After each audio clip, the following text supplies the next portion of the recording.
नमस्कार, मी अक्षय जागीरदार आणि आपण पाहतात सकलम न्यूज अनालिसिस मध्ये आपणा सर्वांचं स्वागत आहे। आजच्या काही ठळक घडामोडी आणि त्याचं सविस्तर विश्लेषण आज आपण पाहणार आहोत। पहिली बातमी ही ऐतिहासिक बातमी आहे। स्वराज्य रक्षिका महाराणी ताराराणींना राष्ट्रवंदन। 350व्या जयंतीनिमित्त भारतीय डाक विभागाकडून विशेष टपाल तिकीट जारी। छत्रपती शिवाजी महाराजांनी उभारलेल्या स्वराज्याच्या संरक्षणासाठी आयुष्य वेचणाऱ्या स्वराज्य रक्षिका महाराणी ताराराणी यांच्या शौर्याला अखेर राष्ट्रपतीवर गौरवण्यात आले आहे। महाराणी ताराराणी यांच्या 350व्या जयंतीनिमित्त भारतीय डाक विभागाने त्यांच्या नावाचे विशेष टपाल तिकीट जारी केले असून हा निर्णय इतिहासप्रेमी आणि शिवरायांच्या स्वराज्याच्या वारशाचा सन्मान करणारा ठरणार आहे। महाराणी ताराराणी 350वी जयंती समिती आणि सरहद संस्था पुणे यांच्या वतीने 29 डिसेंबर 2025 रोजी केंद्रीय दूरसंचार तसेच ईशान्य भारत विकास मंत्री ज्योतिरादित्य शिंदे यांना याबाबत अधिकृत पत्र पाठवण्यात आले होते। या पत्रामध्ये महाराणी ताराराणी यांच्या अद्वितीय पराक्रमाचा, स्वराज्य रक्षणातील भूमिकेचा आणि इतिहासातील त्यांच्या योगदानाचा सविस्तर उल्लेख करण्यात आला होता। महाराणी ताराराणी या स्वराज्याचे सरसेनापती हंबीरराव मोहिते यांच्या कन्या आणि छत्रपती राजाराम महाराजांच्या पत्नी होत। औरंगजेबासारख्या बलाढ्य मुघल सत्तेविरुद्ध अत्यंत प्रतिकूल परिस्थितीत त्यांनी महाराष्ट्राच्या मातीत मुघल साम्राज्याकडून स्वराज्य वाचवले। म्हणूनच इतिहासकारांनी त्यांना स्वराज्य रक्षिका आणि मोगल मर्दिनी या विशेषणांनी गौरवले आहे। सध्या त्यांचे 350वे जयंती वर्ष सुरू आहे। मयूर मसूरकर आणि सरहद संस्थेचे संस्थापक अध्यक्ष संजय नहार यांनी केलेल्या या ऐतिहासिक मागणीची दखल घेत भारतीय डाक विभागाने महाराणी ताराराणी यांची टपाल तिकीट जारी केले। हे तिकीट म्हणजे केवळ स्मरणचिन्ह नसून स्वराज्यासाठी लढलेल्या एका महान स्त्रीच्या शौर्याला, नेतृत्वाला दिलेले राष्ट्रीय अभिवादन ठरत आहे। या निर्णयामुळे महाराणी ताराराणी यांचे कार्य नव्या पिढीपर्यंत पोहोचण्यास मदत होणार असून स्त्रीशक्ती, नेतृत्व आणि राष्ट्ररक्षणाच्या इतिहासातील त्यांच्या योगदानाला अधिक व्यापक ओळख मिळणार आहे। दुसरी बातमी आहे धर्माच्या भिंतीवर माणुसकीची मात।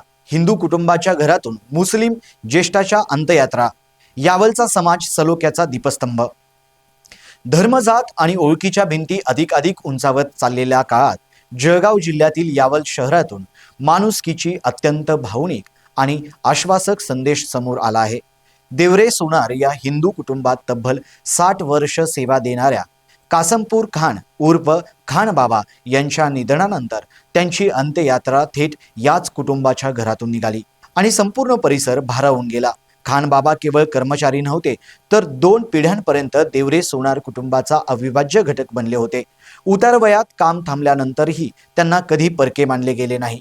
निधनानंतर मुस्लिम धर्माच्या सर्व विधींचे पालन करत हिंदू कुटुंबियांनीच त्यांच्या अंत्ययात्रेला खंदा दिला। हा क्षण सामाजिक ऐक्याचा जिवंत दाखला ठरला। ही घटना केवळ एका व्यक्तीच्या अंत्यसंस्कारापुरती मर्यादित न राहता आजच्या द्वेषपूर्ण वातावरणात राष्ट्रीय एकात्मतेचा आणि हिंदू मुस्लिम सलोख्याचा ठोस संदेश देणारी ठरली आहे। धर्म वेगळा असला तरी माणुसकीचं नातं सर्वश्रेष्ठ असतं हे यावलकरांनी कृतीतून दाखवून दिलं असून ही घटना समाजाला आत्मपरीक्षण करायला भाग पाडणारी आहे। पुढील बातमी आहे जिल्हा परिषद पंचायत समिती निवडणुकांना एप्रिलचा मुहूर्त। आरक्षण आणि परीक्षा हे 2 मोठे अडसर। नगरपंचायत व नगर परिषदांच्या निवडणुका पार पाडल्यानंतर आता राज्याचे लक्ष महानगरपालिका निवडणुकांकडे लागले आहे। मात्र जिल्हा परिषद आणि पंचायत समिती निवडणुकांचा मुहूर्त अद्याप ठरलेला नाही। सुरुवातीला या निवडणुका फेब्रुवारीत होतील असा अंदाज होता, मात्र तो आता फोल ठरताना दिसत आहे। यामागे 2 प्रमुख अडथळे स्पष्ट होत आहेत। पहिला म्हणजे आरक्षणाचा प्रश्न। ज्या जिल्हा परिषदांमध्ये आरक्षणाची मर्यादा 50% अधिक गेलेली नाही तेथे फेब्रुवारीत निवडणुका होण्याची शक्यता आहे। मात्र नागपूर सारख्या काही जिल्ह्यात आरक्षण मर्यादा ओलांडल्याने तेथे तातडीने निवडणुका होणे अवघड मानले जात आहे। दुसरा मोठा अडसर म्हणजे 10वी-12वीच्या परीक्षा। फेब्रुवारी आणि मार्चमध्ये राज्यभर बोर्ड परीक्षा असल्याने या काळात निवडणुका टाळल्या जातात। सर्वोच्च न्यायालयाने 31 जानेवारी 2026 पूर्वी सर्व स्थानिक स्वराज्य संस्थांच्या निवडणुका घेण्याचे आदेश दिले असले तरी महापालिका निवडणुकांची प्रक्रिया आधी पूर्ण करावी लागणार असल्याने जिल्हा परिषद निवडणुकांसाठी वेळ अपुरा पडतो आहे। या पार्श्वभूमीवर जिल्हा परिषद व पंचायत समित्यांच्या निवडणुका एप्रिल किंवा मे महिन्यातच होतील असा सूर सध्या प्रशासकीय वर्तुळात उमटत आहे।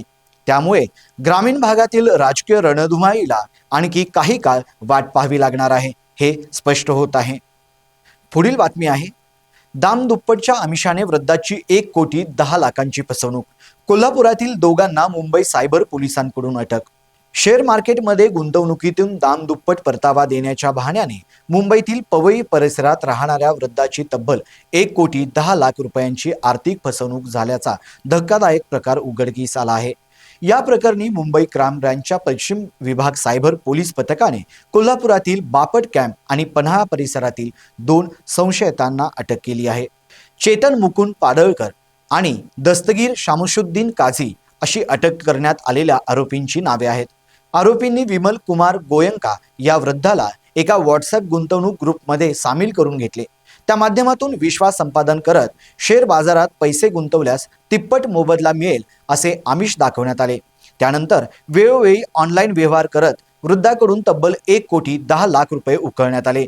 या कारवाईमुळे कोल्हापूर जिल्ह्यात खळबळ उडाली असून सायबर गुन्हेगारांकडून ज्येष्ठ नागरिकांना लक्ष्य केले जात असल्याचा गंभीर मुद्दा पुन्हा एकदा समोर आला आहे।